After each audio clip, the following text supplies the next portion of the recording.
Welcome to real-time cooking recipes where you set up your tablet or laptop in the kitchen and cook along with the recipe in real time. Today we're cooking Alfredo spaghetti with chicken meatballs. You'll need to prepare your ingredients according to the list above. These ingredients are for one serve. It is quite a substantial serve though, so feel free to cut down on these ingredients a little bit if you like. As well, when it comes to the Parmesan cheese, we don't want to be buying the Parmesan cheese that's pre-grated and in a can or in a packet. We want to actually get a hunk of real Parmesan cheese and we want to grate it. Makes a very, very big difference to the taste. As well with the minced chicken. The minced chicken that you get in a supermarket is fine for this recipe, but it is going to be a much higher quality if you can find yourself a butcher and have them mince the chicken for you. I personally find this is really nice with chicken thigh that's been minced rather than chicken breast, because the thigh is a little fatty, it's got more taste, makes for a tastier meatball. But if you've only got chicken that's been minced from the supermarket, that's perfectly fine. As always, you can double or quadruple these ingredients for more people. So set up your tablet and laptop in the kitchen, get your ingredients ready, and then once you're ready, hit play and we'll start cooking.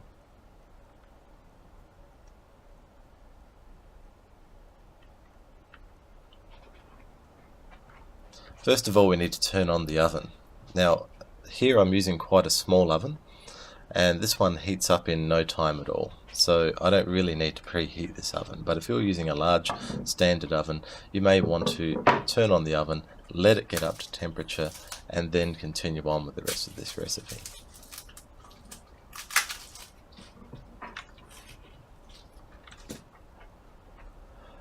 Cut the base off the garlic. This is so that later when we mash it up, we don't wind up with that difficult to mash base of the garlic. If you're cooking for one, then cut the garlic in half, because we're going to use half of it earlier and half of it later. If you're cooking for 2 or more people, then you don't need to do that, because we'll be using a whole clove of garlic in each stage. You'll need to get yourself some alfoil, and inside of that alfoil you want to drizzle some oil.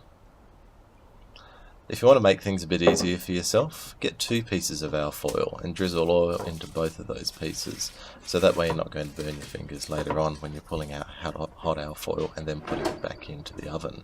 But here I'm just using 1. It doesn't really get so hot, but you should probably be careful anyway. Put that into the oven to roast.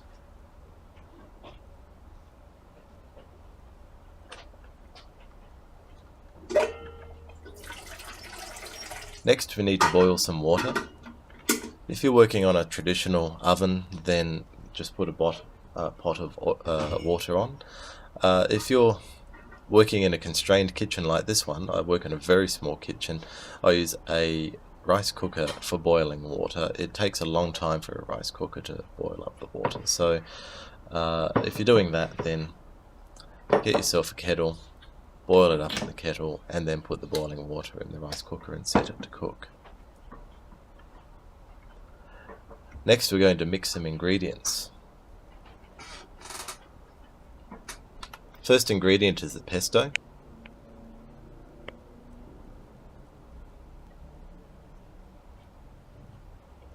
You can't really substitute any other type of pesto for this recipe. You really want that green pesto, not the red one.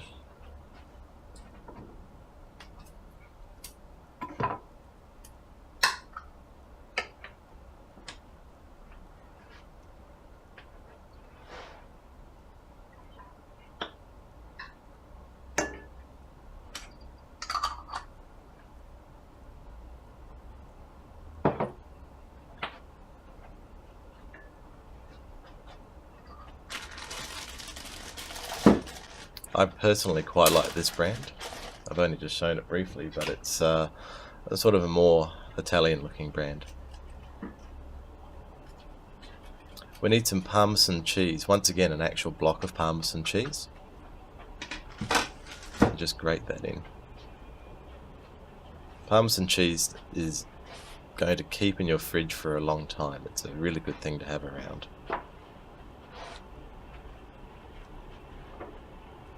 We'll add in the breadcrumbs.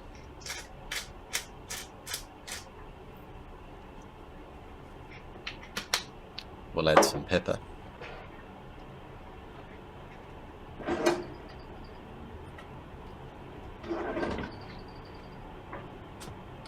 You can adjust the amount of pesto, Parmesan cheese, pepper that you want to put in these meatballs. I like them quite flavoursome myself. Half of the roasted garlic. So here's where it's useful to have it in 2 separate pieces of alfoil.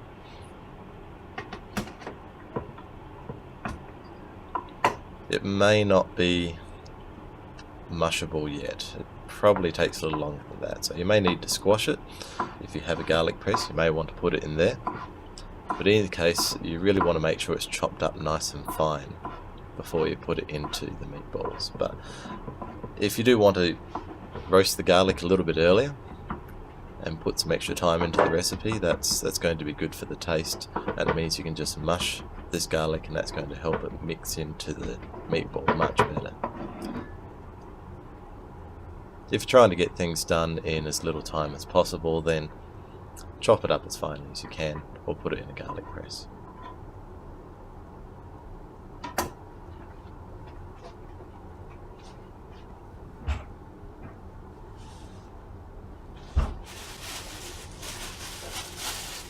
Last of all, we're going to get the ground chicken, and we put this in last of all because we're going to need to wash our hands after this, so it's just convenient not to have to do that halfway through the combining process, because we're going to mix all this together.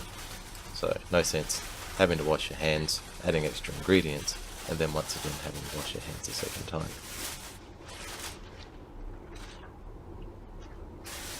As I mentioned before, the thigh meat, it makes a big difference here, and it's really worth going to a butcher and getting some ground chicken, if not made for you, just whatever they happen to have. But even if it's breast meat, it's going to taste a lot better from the butcher than it will from the supermarket.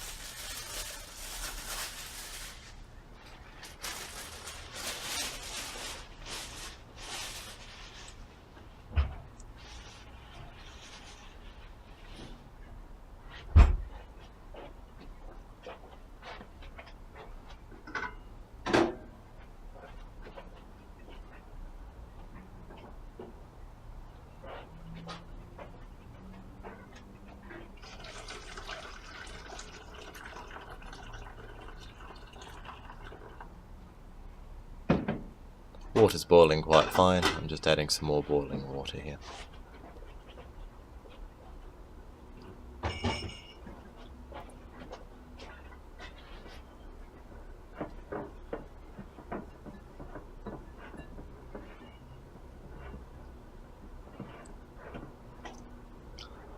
Combine all those ingredients. We want them nicely distributed through. And then we're going to make the meatballs.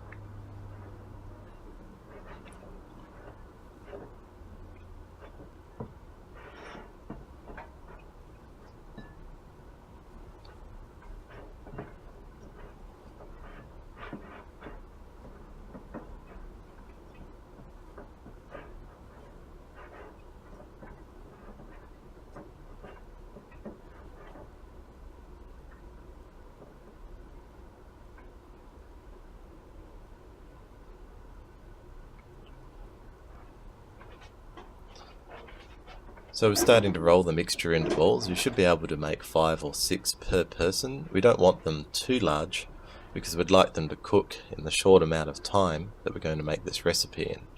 If you make them too large, they'll still be raw or not cooked in the middle. So we want to keep them reasonably small, make them nice and manageable when you're eating the meal as well. As you're making them, just place them onto a greased pan or a greased grill in the oven. You probably don't need to grease a grill if you're going to put it on a grill.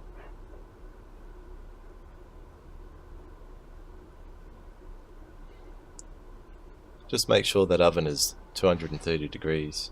I think it's 220 degrees Celsius, 430 Fahrenheit.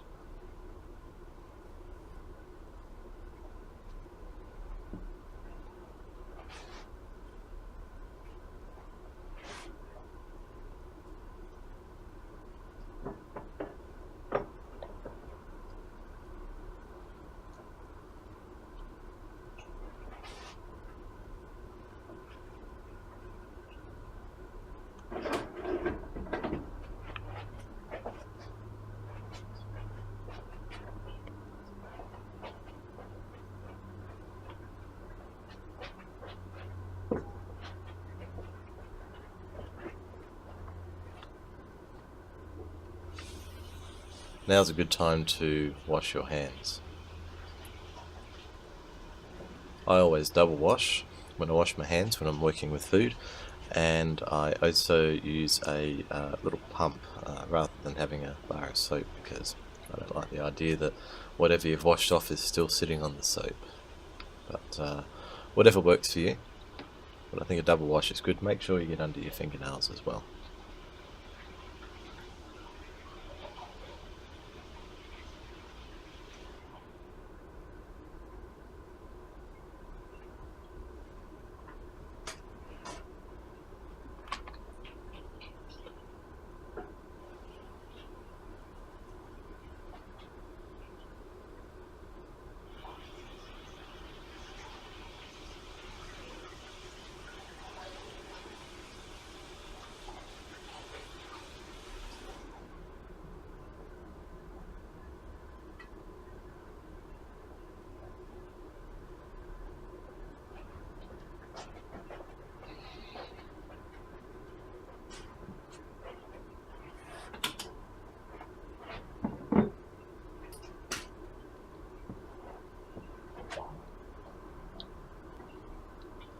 We need our pan on medium heat.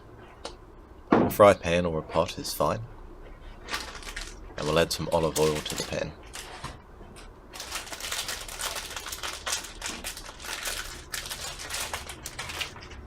Now's a good time to get the spaghetti on. Your water should be boiling, and we're going to salt the water as well.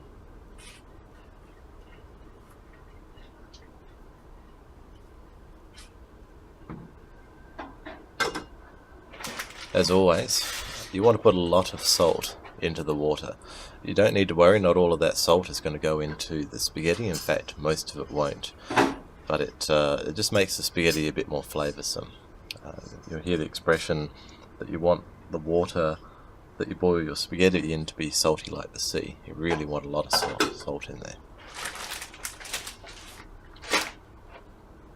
If you're using a rice cooker like I am to boil your water, you want to put that lid on pretty quickly, because the rice cooker only has just enough heat to boil the water, or just enough strength to boil the water.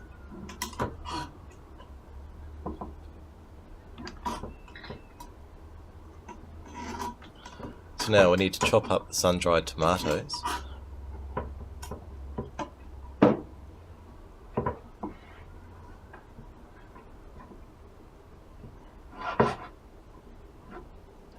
You really want to chop these up so they're not so big that they really stand out in the dish, but that they're not so small they get lost either. You don't want to turn it into a sun-dried tomato pesto, and you don't want a couple of big chunks sitting in the dish. So chop them up to be reasonably small.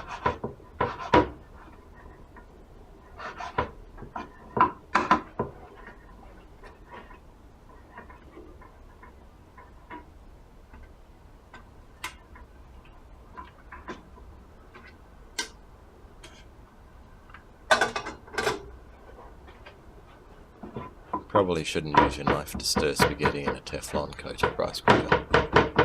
That's probably fair to say.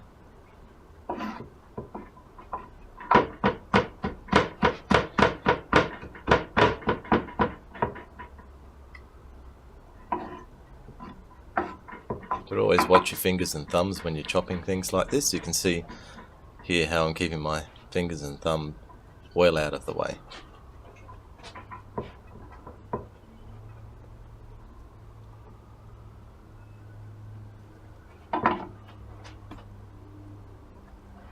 Let's add them to the pan. Then we're going to dice our shallots. You don't need much for a single serve, so you'll have some where you can make a few still stored in your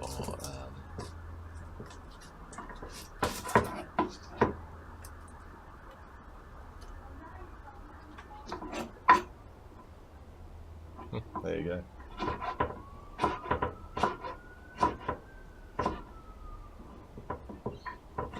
You want this diced fairly thinly, or fairly finely. We don't want to have big chunks of shallot in the dish.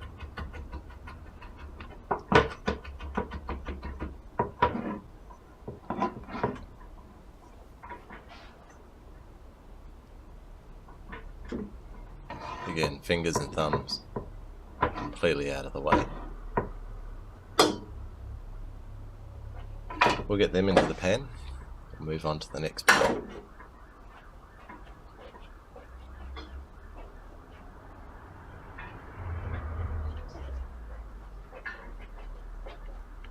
Just keep it nicely stirred so that nothing's going to stick or burn at the bottom.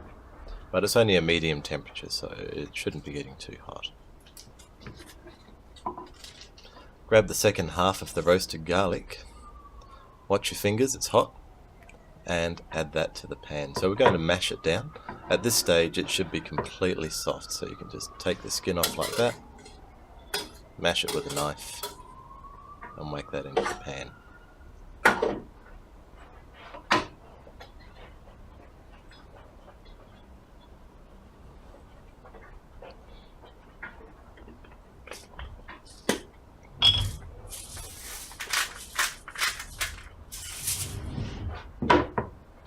We're going to get some salt and pepper and add that to the pan, just to taste. Remember, you can always add more later, but you can't really take it out again, so probably want to be fairly conservative with how much you put in.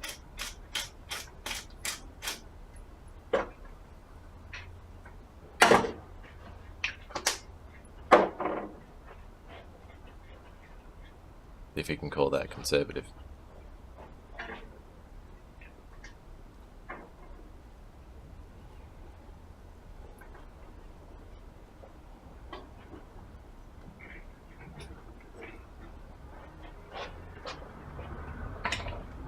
We're going to add some milk and cream to the pan.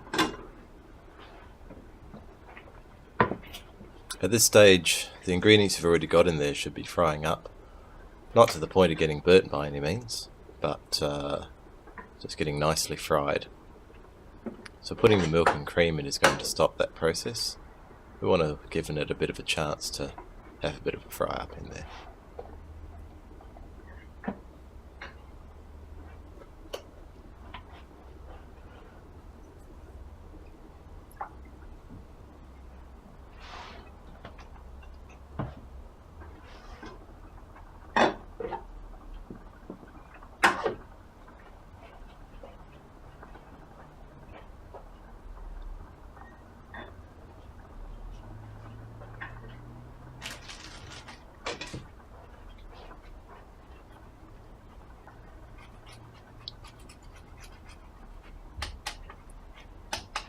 We're going to get some parmesan and add that to the pan.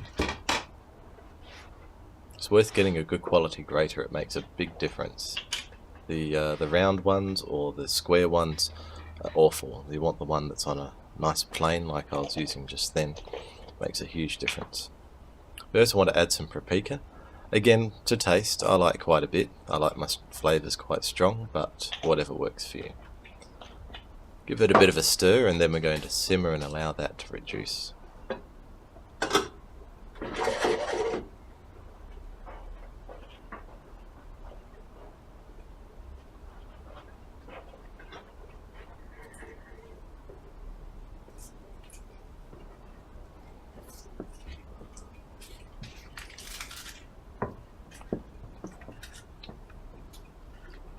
This is a great time to clean up. We've got a few minutes here before the next stage.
I've just placed a plate on top of my oven. I do that to heat up the plate so that you don't wind up with your hot food going onto a cold plate and then it cools down the food on the bottom.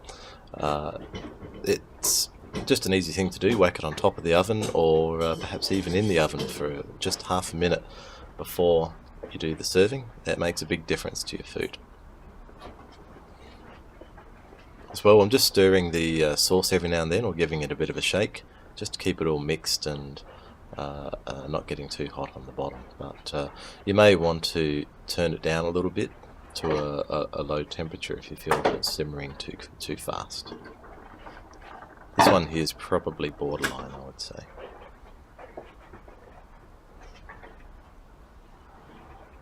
We're going to strain the spaghetti. When you're straining spaghetti, you don't want to strain it so that all of the water is gone. You actually want to keep a little bit of water behind. Otherwise, what ends up happening is that it gets really dry, and that's when your spaghetti starts clumping together.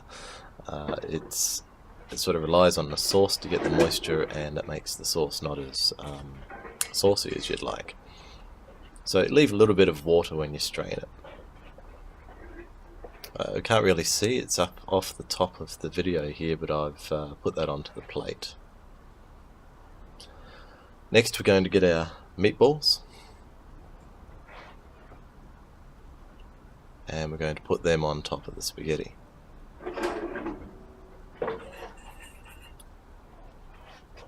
If you're doing this for the first time, or one of the first few times, it's a good idea to get the biggest meatball and just break it open and see whether it's cooked inside, but this will certainly be enough time for that size. Then we want to add the sauce on top, so we'll just pour it over.